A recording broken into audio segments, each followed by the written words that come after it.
Welcome to the channel. In today's video, we will guide you on how to change the download quality on the Pocket FM app. If you often listen to audiobooks or podcasts on Pocket FM, adjusting the download quality can help you save space or enjoy higher sound clarity. First, open the Pocket FM app on your phone. Next, tap on the profile icon located at the bottom. Then, look at the top right corner and tap on the settings icon. After that, find and select the option called Manage Downloads. After that, you will see an option called Download Quality. Click on it, and you will see three options: Low, Medium, and High. Choose the one that fits your needs.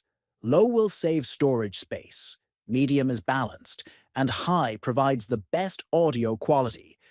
Once you select your preferred quality, it will update instantly, and all future downloads will follow this setting. If you found this guide helpful, consider subscribing to the channel, liking this video, and sharing it with others. Thank you for watching, and stay tuned for more tips on Pocket FM.